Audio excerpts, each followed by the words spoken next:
Israel തുർക്കിയെ ലക്ഷ്യം വെക്കുന്നുണ്ട് എന്നുള്ളതാണ് ഇപ്പം ഏറ്റവും ഒടുവിൽ സിറിയ കേന്ദ്രീകരിച്ചുകൊണ്ട് വന്നിരിക്കുന്ന വിവരം. സിറിയയിലുള്ള തുർക്കിയോട് ചേർന്നുള്ള പ്രദേശങ്ങളിൽ കഴിഞ്ഞ 2 ആഴ്ചയായിട്ട് വലിയ രീതിയിലുള്ള ആക്രമണമാണ് ഇസ്രായേൽ നടത്തുന്നത്.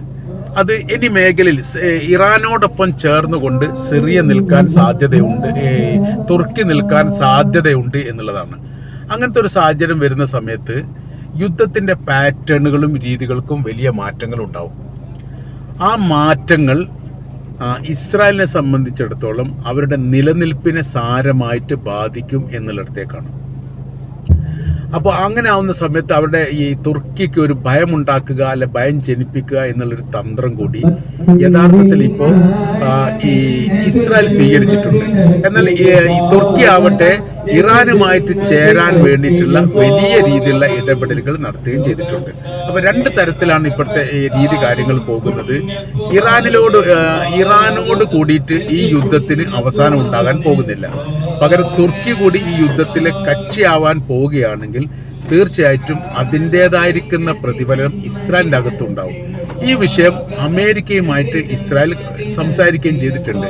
മേഖലയിൽ പുതിയൊരു കക്ഷി കടന്നു വരുന്നുണ്ട്. ആ കടന്നു വരുന്നത് തുർക്കിയാണ്. തുർക്കി കൂടി കടന്നു വരുന്ന സമയത്ത് ഈ മേഖല ഒന്നുകൂടി അരക്ഷിതാവസ്ഥയിലേക്ക് നീങ്ങാനുള്ള സാധ്യതകളാണ്. 1-ാം ലോക യുദ്ധത്തിൽ പങ്കെടുത്ത രാജ്യമാണ് തുർക്കി എന്നതിനാൽ അവർക്ക് ഈ യുദ്ധവുമായിട്ട് ബന്ധപ്പെട്ട് വലിയ പ്രശ്ന കാര്യങ്ങളൊന്നും ഇല്ല. അവർ യുദ്ധവും അതിൻ്റെ കെടുതികളും അതിൻ്റെ പ്രയാസങ്ങളും വിഷയങ്ങളൊക്കെ അനുഭവിച്ചവരാണ്. അത്തരം അനുഭവിക്കുന്ന സമയത്തുള്ള വിഷയം എന്ന് പറഞ്ഞാൽ യുദ്ധത്തിൽ കൃത്യമായ രീതിയിൽ ഇടപെടൽ നടത്താൻ വേണ്ടിയിട്ട് ആർക്ക് സാധിക്കും? തുർക്കിക്ക് സാധിക്കും. തുർക്കിയും ഇറാനും മേഖല ഒന്നിക്കാൻ പാടില്ല. അതിന് സിറിയ കേന്ദ്രീകരിച്ചുകൊണ്ടുള്ള ആക്രമണം ഇസ്രായേൽ പുനരാരംഭിക്കും എന്നുള്ളതാണ്. സിറിയ കേന്ദ്രീകരിച്ചുകൊണ്ട് ആക്രമണം പുനരാരംഭിക്കുന്നതിൽ അന്താരാഷ്ട്ര മേഖലയിൽ 2 അഭിപ്രായങ്ങൾ ഈ വിഷയമായിട്ട് ഇപ്പോൾ വന്നിട്ടുണ്ട്. അതിൻ്റെ കാര്യം എന്ന് പറഞ്ഞാൽ അവരുടെ ലക്ഷ്യം തുർക്കിയല്ല. തുർക്കിയുമായിട്ട് ബന്ധപ്പെട്ട് യുദ്ധം ചെയ്തുകൊണ്ട് ജയിക്കാനുള്ള ആരോഗ്യമൊന്നും നിലവിലെ സാഹചര്യത്തിൽ ഇസ്രായേലിനില്ല. ഇറാനുമായിട്ട് യുദ്ധം ചെയ്തുകൊണ്ട് തകർന്നു നിൽക്കുന്ന ഒരു രാജ്യത്തിൻ്റെ പേരാണ് ഇസ്രായേൽ എന്ന് പറയുന്നത്. അപ്പോൾ അതിൽ 2-ാം ഘട്ടത്തിൽ അവർ ഈ ഒരു പ്രവർത്തനം ചെയ്യാൻ സാധ്യതയില്ല.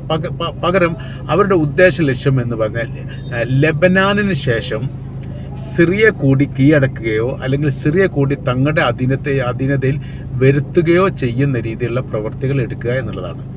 ആ കാര്യത്തെക്കുറിച്ചാണ് അല്ലെങ്കിൽ അതുമായി ബന്ധപ്പെട്ട കാര്യത്തെക്കുറിച്ചാണ് ഇപ്പോൾ ആലോചിക്കുന്നത് എന്നുകൂടി മനസ്സിലാക്കാൻ വേണ്ടി പറ്റുന്നു. അവർ ഉദ്ദേശിക്കുന്ന കാര്യങ്ങൾ ഒരിക്കലും ഇസ്രായേലിൻ്റെ ഉദ്ദേശ കാര്യങ്ങൾ ഒരിക്കലും കൃത്യമാവാറില്ല. അതൊരിക്കലും അവർ തുറന്നിട്ട് പറയാറില്ല. അതാണ് അതിൻ്റെ രീതി കാര്യങ്ങൾ വരുന്നത്. അത് ഏത് തരത്തിലാണ് അത് മാറുക അല്ലെങ്കിൽ നിലപാടുകൾ മാറ്റുക എന്നതിനെക്കുറിച്ചുള്ള ഒരു ഐഡിയയും നിലവിലെ സാഹചര്യത്തിലില്ല എന്നുള്ളത് കൃത്യമാണ്. അപ്പോൾ അങ്ങനെ നോക്കുന്ന സമയത്തുള്ള വിഷയം എന്ന് പറയുന്നത് അവരുടെ ഗ്രേറ്റർ ഇസ്രായേൽ പദ്ധതിയുമായിട്ട് ബന്ധപ്പെട്ട് അതിൽ പ്രധാനമായിരിക്കുന്ന രാജ്യങ്ങളിൽ ഒന്ന് സിറിയയാണ്. സിറിയ ഇപ്പോൾ അമേരിക്കക്ക് അനുകൂലമായിരിക്കുന്ന ഒരു ഭരണ സംവിധാനമാണ് സിറിയയിൽ ഇപ്പോൾ നിലനിൽക്കുന്നത്. അങ്ങനെ വരുന്ന സമയത്ത് ഏറെക്കുറെ അമേരിക്കയുടെ താല്പര്യങ്ങൾ സംരക്ഷിക്കുന്ന തരത്തിലേക്ക് അവർ കാര്യങ്ങളെ മാറ്റാൻ വേണ്ടി അവർക്ക് സാധിക്കും.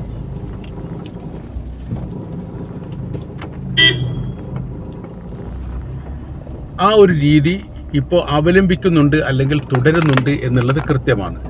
അപ്പോൾ അങ്ങനെ വരുന്ന സമയത്തുള്ള പ്രശ്നം എന്ന് പറയുന്നത് ഈ ലെബനാനിലുള്ള ഹിസ്ബുള്ള ഗ്രൂപ്പിൻ്റെ അല്ലെ ഹിസ്ബുള്ള വിഭാഗത്തിൻ്റെ സൈനികപരമായിരിക്കുന്ന ഇടപെടൽ ഈ ഇസ്രായേലിന് നേരെ കുറയുകയാണ്, അത് ശക്തി ക്ഷയിക്കുകയാണെങ്കിൽ അത് വലിയ രീതിയിലുള്ള നേട്ടമായിട്ടാണ് കണക്കാക്കുന്നത്. ഈ നേട്ടം അവർ രാഷ്ട്രീയപരമായിട്ട് ഉപയോഗിക്കാനുള്ള സാധ്യതയുണ്ട്. ഇപ്പോൾ ഏറെക്കുറെ ഇറാൻ ഈ വിഷയത്തിൽ ഇടപെട്ടതോടുകൂടി ലെബനാൻ ശാന്തമാണ് എന്ന് വേണമെങ്കിൽ പറയാം. ആക്രമണ കാര്യങ്ങളൊന്നും ഇപ്പോൾ നടക്കുന്നില്ല. അതോടൊപ്പം തന്നെ തിരിച്ച് ഒരു ആക്രമണം ഇസ്രായേലിൻ്റെ ഭാഗത്തും ഉണ്ടാകുന്നില്ല. ഹിസ്ബുള്ള ആക്രമിക്കുന്നില്ല, തിരിച്ച് ഇസ്രായേൽ ആക്രമിക്കില്ല. ആ ഒരു അവസ്ഥ സാഹചര്യങ്ങളാണ് ഇപ്പോഴത്തെ നിലവിലുള്ള സ്ഥിതികൾ. ഈ സ്ഥിതികൾക്കാണ് എന്ത് ചെയ്യേണ്ടത്? മാറ്റം വരുത്തേണ്ടത്. അപ്പോൾ ഗ്രേറ്റർ ഇസ്രായേൽ എന്ന് പറയുന്ന പദ്ധതി അവർ വിപുലമായ രീതിയിൽ മുൻപേ നടത്താൻ വേണ്ടി തീരുമാനിച്ചതാണ്. അതിൽ ഈ ലെബനാൻ കഴിഞ്ഞാൽ സിറിയയാണ്, പിന്നീട് ജോർദാനാണ്, ഈജിപ്താണ്. ഈ ഏറ്റവും ശക്തമായ രീതിയിൽ പ്രതിരോധം ഉണ്ടാക്കുന്നത് ലെബനാൻ രാജ്യം മാത്രമാണ്. വേറൊരിടത്തൊന്നും അത്ര ശക്തമായിരിക്കുന്ന പ്രതിരോധ കാര്യങ്ങളൊന്നുമില്ല. ലെബനാനെ സംബന്ധിച്ചിടത്തോളം അവർ ശക്തമായ രീതിയിൽ പ്രതിരോധിക്കുന്നുണ്ട് എന്നുള്ളത് കൃത്യമാണ്. ഇനി അടുത്തത് വരുന്നത് സിറിയയാണ്. സിറിയ വരുന്ന സമയത്തുള്ള വിഷയം എന്ന് പറഞ്ഞിട്ടുണ്ടെങ്കിൽ സിറിയയിലും സൈനികമായ രീതിയിൽ ഈ വളരെ എളുപ്പത്തിൽ തന്നെ ഇടപെടൽ നടത്താൻ വേണ്ടിയിട്ട് സാധിക്കും. ഈ ഇടപെടലുമായിട്ട് ബന്ധപ്പെട്ട വിഷയം എന്ന് പറയുന്നത് അതൊരു സങ്കീർണമായിരിക്കുന്ന വിഷയമായിട്ട് തന്നെയാണ് നിലനിൽക്കുന്നത്. ഈ ഒരു വിഷയത്തെ ആസ്പദമാക്കിയിട്ട് പ്രതിരോധങ്ങൾ തീർക്കുക എന്നുള്ളത് തീർച്ചയായിട്ടും അനിവാര്യമായിരിക്കുന്ന കാര്യമാണ് എന്നുകൂടി വിലയിരുത്തുന്നു. അപ്പോൾ സിറിയയിൽ പ്രതിരോധം ഉണ്ടാക്കുന്ന സിറിയയിലുള്ള എതിർപ്പിനെ പറ്റിയിട്ട് അവർ പറയുന്നുണ്ട്. സിറിയയിൽ ഒരു വലിയ ശക്തമായിരിക്കുന്ന എതിർപ്പ് ഉണ്ടാവാനുള്ള സാധ്യത വളരെ കുറവാണ്. അപ്പോൾ സിറിയയിൽ എതിർപ്പ് ഇല്ലെങ്കിൽ പിന്നീട് അവരുടെ ലക്ഷ്യം എന്ന് പറയുകയാണെങ്കിൽ ജോർദാനാണ്. ജോർദാനെ കേന്ദ്രീകരിച്ചുകൊണ്ട് അവർ ആക്രമണം നടത്തും. അപ്പോൾ ജോർദാനെ കേന്ദ്രീകരിച്ചുകൊണ്ട് അവർ ആക്രമണം നടത്തുന്ന സമയത്ത് പിന്നീട് അത് സങ്കീർണമായിരിക്കുന്ന മറ്റൊരു തലത്തിലേക്കും മറ്റൊരു രീതിയിലേക്കും ഈ കാര്യങ്ങളും വിഷയങ്ങളും എത്താനുള്ള സാധ്യതയും വളരെ കൂടുതലാണ്. അപ്പൊ 2-3 തലങ്ങൾ ഈ കാര്യത്തിൽ ഉണ്ട് എന്നാണ് മനസ്സിലാക്കാൻ വേണ്ടി പറ്റുന്നത്. അത് ഏത് തലങ്ങളാണ് എന്നതിനെ കുറിച്ചുള്ള ഒരു വ്യക്തമായിരിക്കുന്ന രൂപങ്ങൾ ഇപ്പോഴും പുറത്തു വന്നിട്ടില്ല.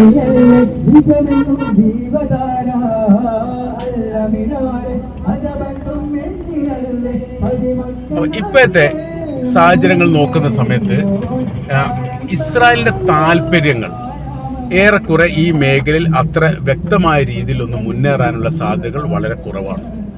ഇസ്രായേലിന്റെ താല്പര്യങ്ങൾ സംരക്ഷിക്കുക എന്നുള്ളത് എല്ലാ കാലത്തും അമേരിക്കയെ സംബന്ധിച്ചിടത്തോളം അവരുടെ ലക്ഷ്യങ്ങളാണ്, അവരുടെ ആഗ്രഹങ്ങളാണ്. ഈ ആഗ്രഹ ലക്ഷ്യങ്ങളൊന്നും സഫലീകരിക്കാൻ പോകുന്നില്ല എന്നുള്ളത് ഒരു യാഥാർത്ഥ്യവുമാണ്. ഈ യാഥാർത്ഥ്യം ഏത് തരത്തിലാണ് അതിജീവിക്കുക എന്നുള്ളതാണ് ഇവിടുത്തെ വിഷയം. അമേരിക്കക്ക് ഈ മേഖലയിൽ വലിയ രീതിയിൽ ഇടപെടൽ നടത്താൻ വേണ്ടിയായിട്ട് ഇപ്പം സാധിക്കുന്നില്ല. അതൊരു വലിയ പ്രതിസന്ധിയായിട്ട് തന്നെയാണ് നിലനിൽക്കുന്നത്.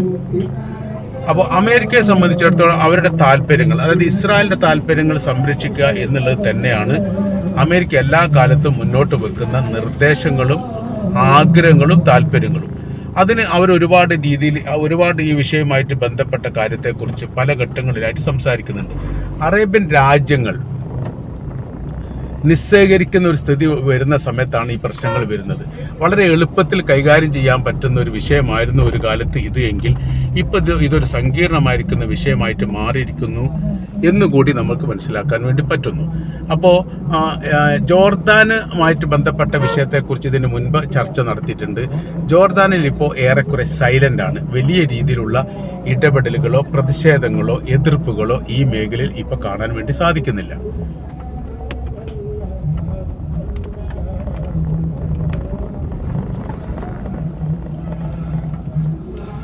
അപ്പോൾ എതിർപ്പുകൾ കാണുന്നില്ല എന്ന് പറയുന്ന സമയത്ത്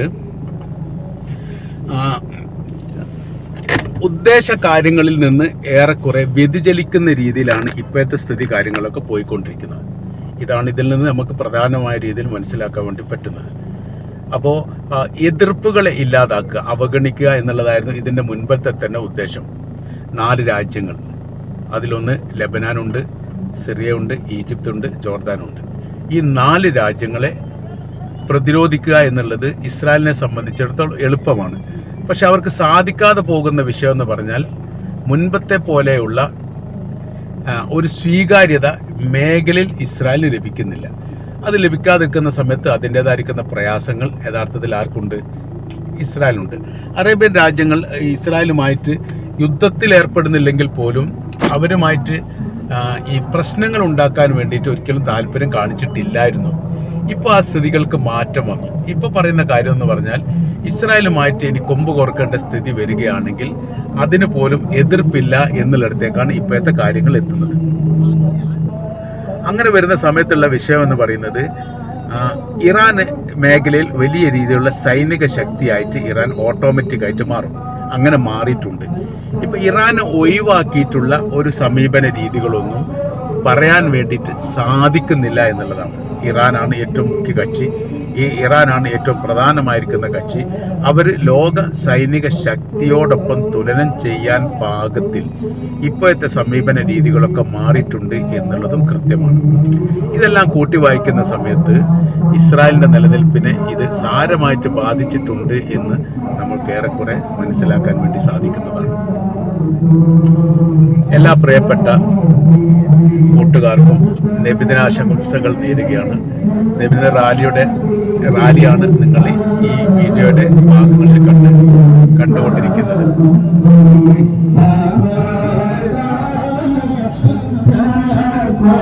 അപ്പം അതുകൊണ്ട് തന്നെ വാക്കുകൾക്കൊക്കെ അങ്ങോട്ടും ഇങ്ങോട്ടൊക്കെ ഒരു ചാഞ്ചാട്ടുണ്ടാവും. എല്ലാവരും ക്ഷമിക്കണമെന്ന് അറിയിക്കുകയാണ്.